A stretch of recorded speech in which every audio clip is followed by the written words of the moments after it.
हरे कृष्ण।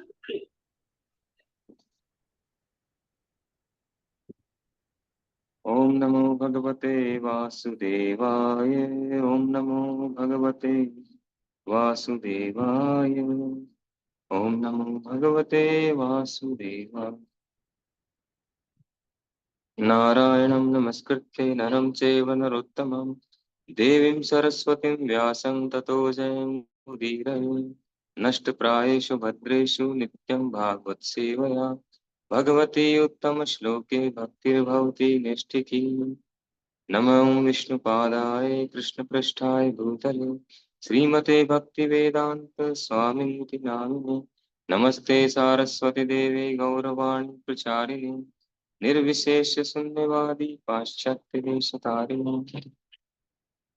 श्रीमद् भागवतम स्कंद 1 अध्याय 5। नारद द्वारा व्यास देव को श्रीमद् भागवत के विषय में आदेश।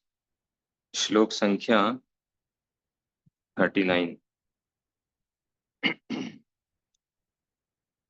इमं स्वनिगमं ब्रह्मन्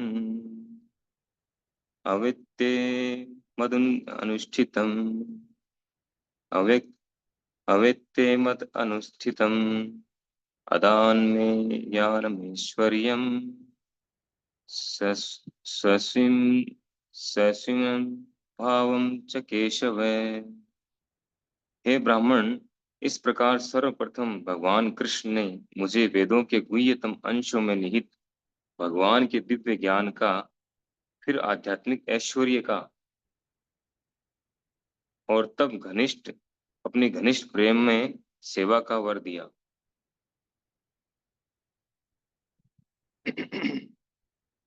तात्पर्य। दिव्य शब्द भगवान के साथ संसर्ग सर्वात्मा भगवान श्री कृष्ण से अभिन्न है।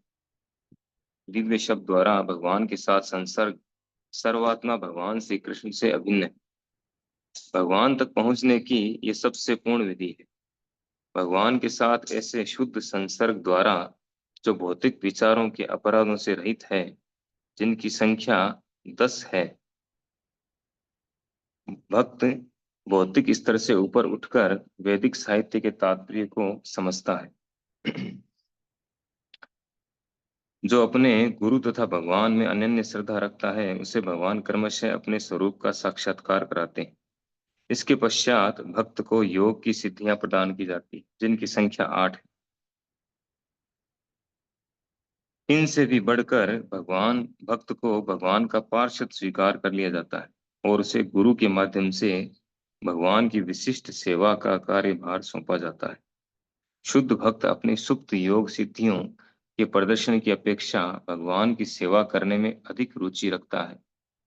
श्री नारद ने इन सब का वर्णन अपने निजी अनुभव से किया और मनुष्य को वे सारी सुविधाएं प्राप्त हो सकती हैं जो श्री नारद को भगवान के शब्द प्रतिरूप के उच्चारण से प्राप्त हुई थी। इस दिव्य ध्वनि के उच्चारण पर कोई प्रतिबंध नहीं है, बशर्ते इसे नारद के प्रतिनिधि से प्राप्त किया जाए, जो गुरु शिष्य परंपरा पद्धति से चला आ रहा है। श्रील प्रभुपाद की जय।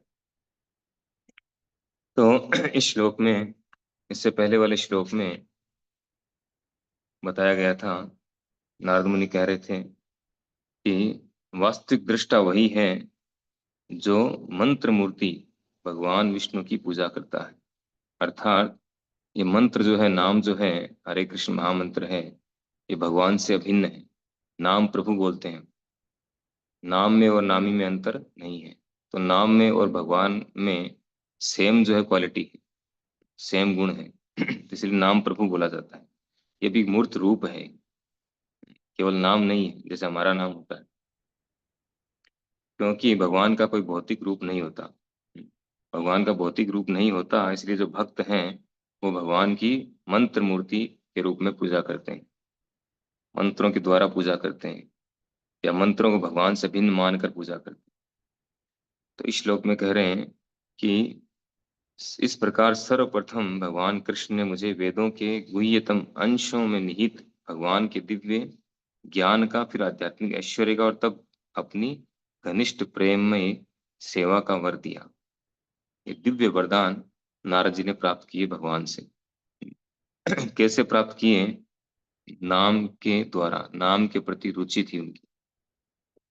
कुछ समय उन्होंने संग किया भक्तों का, 4 महीने के लिए चतुर्मास के समय भक्त लोग आए उनके गांव में और उन्होंने उनकी सेवा की, उनका संग किया। और संग करके, संग करने का अर्थ है उनके आदेशों का पालन। ऐसा नहीं जितने टाइम रहे साथ में उतना टाइम उनके जैसे होके रहे और वो चले गए तो अपनी तरह हो गए वापस। गंगा गए गंगा दास, जमुना गए जमुना दास, जहाँ के गए वहां के हो गए थोड़ी देर के लिए। हैं? कई लोग ऐसा करते हैं। सोमवार को शिव जी के मंदिर जाएंगे तो वैसी ड्रेस पहन करके, वैसा तिलक लगा करके, त्रिपुंड लगा करके हैं, वैसे बन के जाएंगे, हैं, जैसे शिव जी के बहुत बड़े भगत हों। और मंगलवार को हनुमान जी के जाएंगे तो पूरा लाल लंगोट पहन करके, लाल वाले कपड़े पहन करके हैं, वैसे जाएंगे। शनिवार को जाएंगे, शनि देव के काले कपड़े पहन के जाएंगे। जहां जाएंगे वैसे हो जाएंगे। इनको खुद का कुछ है ही नहीं। स्थिरता नहीं है किसी एक वे में। तो ऐसे नहीं, ऐसा नहीं होना चाहिए। तो उन्होंने वास्तव में संग किया भक्तों का, कुछ ही समय उनके साथ में रहे, कुछ ही समय उनसे सुना, लेकिन बाद में जीवन भर उसका पालन किया। वो जो आदेश देकर के गए थे, जो मंत्र देकर के गए थे, उसका उन्होंने जीवन भर पालन किया। उनकी माँ की मृत्यु हो गई और साधु जन चले गए, वहां से भक्त लोग चले गए। उसके बाद में उनकी माता की मृत्यु हो गई सांप के डसने से। तो अकेले हो गए, वो कोई नहीं था आगे पीछे। और इतना छोटा बच्चा है, 5 वर्ष का। तो उन्होंने अपने गुरुजनों के आदेश को याद किया, स्मरण किया और निकल गए उनके आदेश के अनुसार, तो मंत्र जप करते हुए। और फिर जाकर के और पूरी अच्छे तरीके से पालन किया उसका। फिर जब शरीर छूटा तो उनको दिव्य स्थिति प्राप्त हुई। तो पूरा प्रोसेस इस एक श्लोक में ही बता रहे हैं कि क्या क्या हुआ। तो कहते हैं, सर्वप्रथम भगवान कृष्ण ने मुझे वेदों के गुह्यतम अंशों में निहित भगवान के दिव्य ज्ञान का ज्ञान दिया। उन्होंने भगवान के विषय में दिव्य ज्ञान प्राप्त हुआ उनको सर्वप्रथम। तो ज्ञान देखिए, ज्ञान कर्म अदनावर्तम। हम सोचते हैं कि भक्ति जो है हम मेहनत करके और वो कृष्ण प्रेम प्राप्त कर लेंगे, या बहुत सारा ज्ञान अनुशीलन करके कृष्ण प्रेम प्राप्त कर लेंगे। ऐसा नहीं है। या भक्ति प्राप्त कर लेंगे, शुद्ध भक्ति प्राप्त कर लेंगे? भक्ति करने से ज्ञान मिलेगा। भक्ति करने से ही सारे कार्य सही होंगे। ज्ञान और कर्म जो है इस पर भक्ति निर्भर नहीं है, ये तो भक्ति के बायो प्रोडक्ट है। तो 11वें स्कंद में भगवान कहते हैं उद्धव जी से कि जो भक्ति करता है वो किसी भी सुविधा से वंचित नहीं रहता है, उसको सारी फैसिलिटी मिलती है। जो जो फैसिलिटी, जिन जिन सुविधा के लिए बाकी सारे लोग कार्य करते हैं। योगी जन जो है अष्टांग योग का पालन करके अष्ट सिद्धियां प्राप्त करना चाहते हैं। ज्ञानी लोग जो है निराकार ब्रह्म का साक्षात्कार करना चाहते हैं, ज्ञान प्राप्त करना चाहते हैं। कर्मी लोग धन प्राप्त करना चाहते हैं, नेम फेम प्राप्त करना चाहते हैं, ऐश्वर्य प्राप्त करना चाहते हैं, स्वर्ग का सुख प्राप्त करना चाहते हैं। तो जितनी प्रकार की चीजें हैं, सुविधाएं हैं, जो जो सुविधाएं हैं, जो अलग अलग तरीके से प्राप्त की जाती हैं, भगवान कहते हैं कि मेरी भक्ति करने वालों को सब कुछ ऐसे मिल जाता है फ्री में। और अंत में परम धाम की प्राप्ति और मिलती और होती है। तो करें कि दिव्य ज्ञान जो है भगवान के विषय में दिव्य ज्ञान प्राप्त हुआ सबसे पहले उनको, जो वेदों का गुह्यतम अंश है। गुह्यतम, वेदों के गुह्यतम अंशों में निहित। यद्यपि वेद तो संपूर्ण विश्व में वेद हैं, सभी जगह जो है, भागवतम भी है, गीता भी है, वेद भी है, सब कुछ है। भागवतम के बारे में कम लोगों को पता है, लोगों को पता ही नहीं भागवतम और भगवत गीता भी अलग अलग है, ये भी पता नहीं है। तो प्राय लोग जो है वेद की बात करते हैं, वेद के विषय में बात करते हैं। या बहुत सारे वेदांती भी हैं भारत में। वेद के बड़े बड़े स्कूल स्कूल भी हैं वेदों के। गुरुकुल है ऐसे जहाँ पे वेद पढ़ाए जाते हैं, संस्कृत पढ़ाई जाती है, ऐसे भी हैं। लेकिन फिर भी ये सब करके वो लोग वेदों के गुह्य अंश को नहीं समझ पाते। वासुदेव परा वेदा, वेदों का जो लक्ष्य है, अल्टीमेट गोल है, वो भगवान श्री कृष्ण को जानना है। वासुदेव परा वेद, लेकिन ये नहीं जान पाते। होल लाइफ खूब वेद पढ़ते हैं, वेदों के मंत्र को याद है, लेकिन भगवान को नहीं जान पाते। तो सब कुछ श्रम एवं केवलम, व्यर्थ का श्रम करते हैं। जैसे गधा सुबह से शाम तक श्रम करता है थोड़ी सी घास के लिए, वैसे श्रम करते हैं, मिलता कुछ नहीं है। तो अल्टीमेट जो गोल है वेदों का वो है भगवान के विषय में जानना। फिर है आध्यात्मिक ऐश्वर्य का, कि भगवान का ऐश्वर्य क्या है, उनका आध्यात्मिक ऐश्वर्य। भगवान का जो कुछ भी है, सब कुछ आध्यात्मिक है। भगवान से संबंधित प्रत्येक वस्तु, स्वयं भगवान, उनका नाम, सब कुछ आध्यात्मिक है। तो उनका जो ऐश्वर्य है, षड ऐश्वर्य उनका, उसको जानना कोई मामूली बात नहीं है। उनको समझना, जानना, हर कोई व्यक्ति नहीं जान पाता है षड ऐश्वर्यों के बारे में। तो वो षड ऐश्वर्यों के बारे में जानकारी, सही सही जानकारी। जैसे ब्रह्मा जी जब प्रकट हुए थे, ब्रह्मा जी ने खूब तपस्या की, कुछ कुछ नहीं जान पाए कैसे सृष्टि करना है, न भगवान के बारे में जानते थे। फिर जब सुनाई सुनाई दिया उन्हें, तपस्या करो, तपस्या शुरू किया। कई हजारों हजारों वर्षों तक तपस्या की। तपस्या करने के बाद भगवान प्रकट हुए। भगवान ने प्रकट होके दिव्य ज्ञान को प्रदान किया। तब वो जान पाए, तब वो सृष्टि के बारे में जान पाए, भगवान के धाम के बारे में जान पाए, सब कुछ जान पाए। फिर उन्होंने ब्रह्म संहिता की रचना की। ब्रह्म संहिता में पूरा ऊपर से लेके टॉप टू बॉटम सारी जानकारी है। गोलोक वृंदावन धाम से लेकर के उस भौतिक जगत तक, गोलोक नाम निज धाम नितले च तस्य, सारी जानकारी ब्रह्मा जी देते हैं उसमें। तो जानकारी कैसे मिली उनको? जब वो भगवान के आदेशानुसार उन्होंने तपस्या की, भक्ति की, तब वो जानकारी प्राप्त हुई। तो उनके ऐश्वर्य के बारे में जानना, ब्रह्मा जी तक अपने प्रयास से कुछ नहीं जान पाए। ये भौतिक जगत भी भगवान के ऐश्वर्यों में से एक है, भगवान की शक्तियों में से एक है। तो ब्रह्मा जी इसको भी नहीं जान पाए थे अपने दम पर। लेकिन जब उन्होंने भगवान के आदेशों के अनुसार उनका पालन किया, तपस्या किया, तब जो है भगवान ने उनको ज्ञान प्रदान किया। तब जान पाए कि कैसे सृष्टि करना है, ये क्या है क्या नहीं है, सब कुछ जान पाए। तो भगवान की कृपा के बिना हम कुछ नहीं समझ पाते, कुछ नहीं जान पाते। तो नारद मुनि जी ने सबसे पहले भगवान के विषय में ज्ञान प्राप्त किया, भगवान की कृपा से। और उसके बाद में आध्यात्मिक ऐश्वर्य, उनके ऐश्वर्य के बारे में जानकारी प्राप्त की। और फिर अंत में घनिष्ठ प्रेममय सेवा का वर, भगवान से घनिष्ठ प्रेम, जो हमारा लक्ष्य है कृष्ण प्रेम, वो कृष्ण प्रेम उनको प्राप्त हुआ। प्रेममयी सेवा का वर, लविंग डिवोशनल सर्विस। रूपा जी बताते हैं भक्ति का मतलब है लविंग डिवोशनल सर्विस, भगवान की प्रेममयी सेवा, ये है भक्ति। तो ये वर जो है नारद मुनि जी को मिला। इस तरह से स्टेप बाय स्टेप सफलता मिलती है। रूपा जी इसको तात्पर्य में और अ, अलग तरीके से बता रहे हैं। कहते हैं कि दिव्य शब्द द्वारा भगवान के साथ संसर्ग, सर्वात्मा भगवान श्री कृष्ण से अभिन्न है। अर्थात हम जब भगवान का नाम लेते हैं तो वास्तव में हम भगवान का संग करते हैं। और ये संग करना, नाम के द्वारा भगवान का संग करना और भगवान का डायरेक्ट संग करना, इसमें कोई अंतर नहीं है। ये बात समझा रहे हैं, अभिन्न है। दिव्य शब्द द्वारा भगवान के साथ संसर्ग और सर्वात्मा भगवान श्री कृष्ण के साथ संसर्ग अभिन्न है, दोनों, कोई अंतर नहीं है अगर हम शुद्ध नाम ले रहे हैं तो।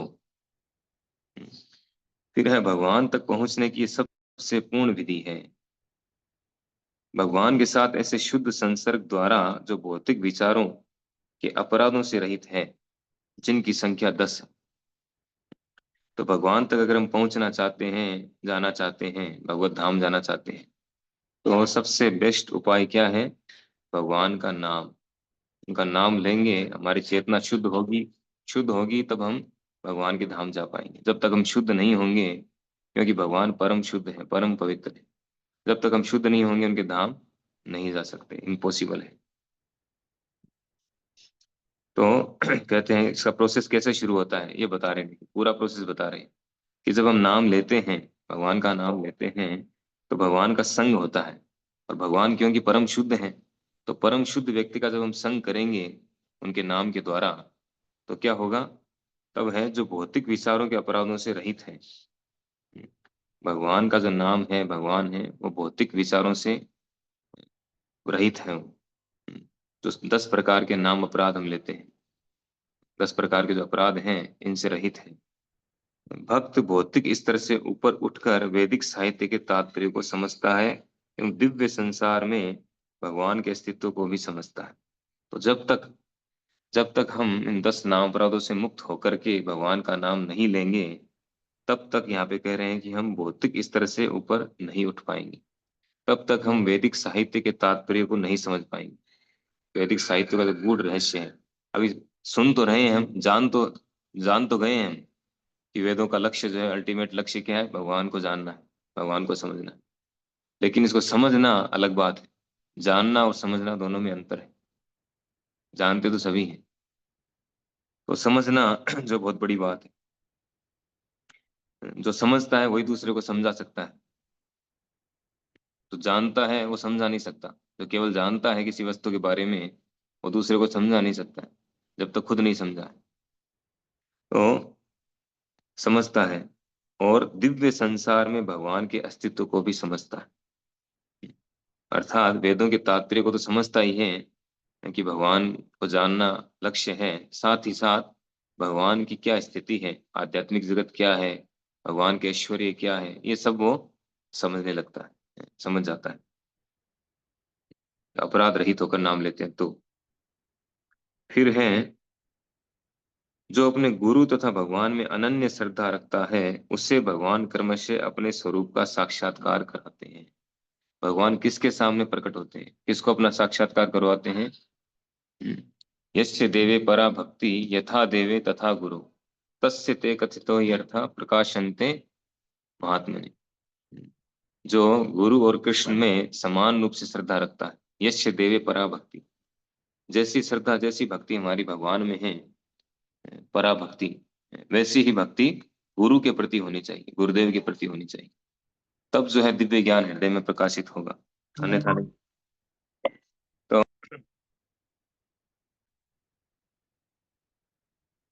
जो अपने गुरु तथा भगवान में अनन्य श्रद्धा रखता है, उसे भगवान क्रमशः, ग्रेजुअली, क्रमशः अपने स्वरूप का साक्षात्कार कराते हैं।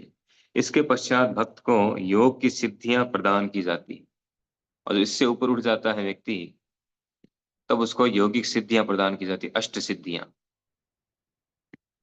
अष्ट सिद्धियों, यद्यपि जो भक्त है वो अष्ट सिद्धियां नहीं चाहता है, उसको मिल भी जाती है तो प्रदर्शन नहीं करता उसका कि मेरे पास अष्ट सिद्धियां हैं, ऐसा प्रदर्शन नहीं करता है। लेकिन फिर भी भगवान उसको देते हैं, अष्ट सिद्धियां मिल जाती। जैसे हनुमान जी भगवान के भक्त हैं, उनके पास सब कुछ है, अष्ट सिद्धियां भी हैं, सब कुछ, सारी फैसिलिटी है उनके पास, लेकिन वो कभी प्रकट नहीं करते। वो केवल और केवल भगवान की सेवा में प्रकट करते हैं। जब भगवान की सेवा करना हो तब वो चीजें प्रकट करते हैं, नहीं तो बिल्कुल प्रकट नहीं करते कहीं भी। अपने यश प्रतिष्ठा के लिए कुछ नहीं करते हो। तो अष्ट सिद्धियां प्रदान की जाती हैं। फिर है जिनकी संख्या 8 है, इनसे भी बढ़कर भक्त को भगवान का पार्षद स्वीकार कर लिया जाता है, और इससे भी आगे जो भक्त को भगवान का पार्षद बनने का अवसर प्राप्त होता है, भगवान का पार्षद बन जाता है। पार्षद यानी सबसे जो क्लोज सेवा है भगवान की, वो उसको प्राप्त होती है, पार्षद बन जाता है। और उसे गुरु के माध्यम से भगवान की विशिष्ट सेवा का कार्यभार सौंपा जाता है। कोई पार्षद बन गया तो सोचे पार्षद बन जाऊंगा, फिर मुझे गुरु जी की आवश्यकता है ना। कई बार जब भक्त आते हैं, मंदिर आते हैं, मंदिर से जुड़ते हैं, दीक्षा ले लेते हैं, दीक्षा लेने के बाद सोचते हैं अब मुझे क्या जरूरत है गुरु जी की। अब दीक्षा ले ली, अब तो गुरु जी का काम है हमें भगवत धाम लेके जाना, हम तो हमारी मस्ती में रहेंगे, गुरु जी टेंशन करें हमारी, हम क्यों टेंशन करें। उनको टेंशन है परंपरा की, सारी चीजों की, प्रचार की, हमें क्या लेना देना है। हम तो वापस पहले वाले ट्रैक पे आ जाते हैं, दीक्षा लेने तक तो खूब फॉलो करते हैं सारी चीजें, और दीक्षा के बाद ट्रैक से उतर करके अपने हिसाब से चलने लग जाते हैं, तो वो नहीं चलेगा। इवन कह रहे हैं कि भगवान अगर पार्षद के रूप में स्वीकार भी कर लें, पार्षद भी बन जाए उनके, फिर भी गुरु के निर्देशन में सेवा करना होता है,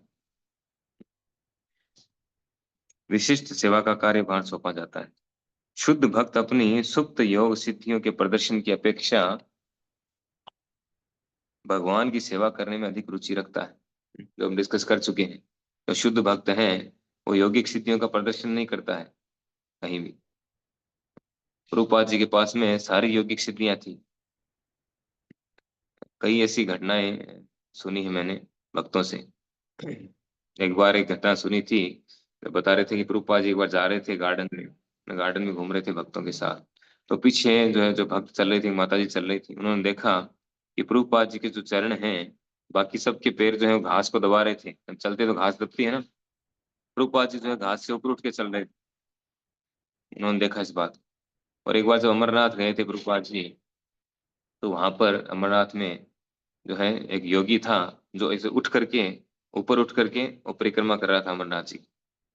अमरनाथ जी जो शिवलिंग होता है पूरा बर्फ का होता है, 15-20 फीट का। तो ऊपर उठ के परिक्रमा कर रहा था। तो प्रभुपाद जी ने भी उससे ऊपर उठ करके वो परिक्रमा की वहां पर, सब देखते रहे। तो ऐसे प्रदर्शित करते नहीं है। भक्तों के पास में, जो शुद्ध भक्त हैं, उनके पास सारी सिद्धियां होती हैं। श्री नारद ने इन सब का वर्णन अपने निजी अनुभव से किया है, और मनुष्य को वे सारी सुविधाएं प्राप्त हो सकती हैं जो श्री नारद को भगवान के शब्द प्रतिरूप के उच्चारण से प्राप्त हुई हुई थी। तो नारद मुनि ने अपना एक्सपीरियंस बताया इस प्रकार से कि उनको कैसे ये विशेष शरीर प्राप्त हुआ, दिव्य शरीर। उनका दिव्य शरीर है, आध्यात्मिक है उनका। वो आध्यात्मिक है पूरी तरह से, भौतिक शरीर नहीं है उनका। इसलिए कहीं भी जा सकते हैं, कभी भी वैकुंठ भी जा सकते हैं। तो अपने विषय में बताया उन्होंने किस तरह से भक्ति में प्रोग्रेस की, स्टेप बाय स्टेप प्रोग्रेस करके ये स्थिति को प्राप्त किया। कह रहे हैं कि किसी को भी ये सुविधाएं प्राप्त हो सकती है, कोई भी कर सकता है प्राप्त। ऐसा नहीं है कि नारद मुनि ने किया हम नहीं कर सकते, या उस युग के लोगों ने किया हम नहीं कर सकते, ऐसा नहीं है, किसी भी युग में कर सकते हैं। कंडीशन क्या है अंत में बता रहे हैं। एक तो भगवान के शब्द प्रतिरूप के उच्चारण से प्राप्त हुई, यानी भगवान के नाम में दृढ़ विश्वास। हम्म, ये जरूरी है, ये होना सबसे अधिक महत्वपूर्ण है। दूसरा, यह बशर्ते कि इसे नारद के प्रतिनिधि से प्राप्त किया जाए। ये सबसे मूल जो है बात है, जो प्रभुपाद जी बार बार कहते हैं, हर श्लोक में, हर तात्पर्य में प्रभुपाद जी इस बात को कहते हैं। हम्म, इसे नारद के प्रतिनिधि से प्राप्त किया जाए। नारद मुनि जी से जो परंपरा चली आ रही है, ब्रह्म मध्व गौड़ीय संप्रदाय, इनसे प्राप्त किया जाए, तब हम कृष्ण प्रेम को प्राप्त कर सकते हैं, जो गुरु शिष्य परंपरा पद्धति से चला आ रहा है। वास्तव में कृष्ण प्रेम प्राप्त करना चाहते हैं तो हमें नारद मुनि जी की गुरु शिष्य परंपरा में जुड़ना होगा, मस्ट है। और भी प्रमाणिक परंपराएं हैं। बाकी जो परंपराएं हैं उनमें किसी में भगवान लक्ष्मी नारायण जी की पूजा होती है, किसी में भगवान सीताराम जी की पूजा होती है। अ, इस तरह से अलग अलग पूजाएं होती है, लेकिन ब्रह्म मध्व गौड़ीय संप्रदाय में से राधा कृष्ण की पूजा होती है। भागवत विधि और पंचरात्र विधि दोनों को फॉलो करते हैं। तो जैसे कहते हैं ना कि इस्कॉन के जो मंदिर हैं, वो गोलोक वृंदावन की एम्बेसी है वो, और बाकी जो है वो वैकुंठ की एम्बेसी। तो वैकुंठ से भी आगे गोलोक वृंदावन है ऊपर, जहाँ कृष्ण प्रेम प्राप्त होता है, जहाँ पूरी तरह से माधुर्य भाव है, ऐश्वर्य भाव नहीं है। क्योंकि वैकुंठ में माधुर्य ऐश्वर्य दोनों है, लेकिन गोलोक वृंदावन में प्योर माधुर्य है। तो कृष्ण प्रेम अगर हम प्राप्त करना चाहते हैं तो हमें इस गुरु परंपरा में अवश्य ही शेल्टर लेना चाहिए, आश्रय लेकर के प्रमाणिक गुरु के निर्देशन में हमें भक्ति करना चाहिए। तभी हम जीवन की सफलता प्राप्त कर सकते हैं। हरे कृष्णा। श्रीमद् भागवत महापुराण की जय। श्रील प्रभुपाद की जय।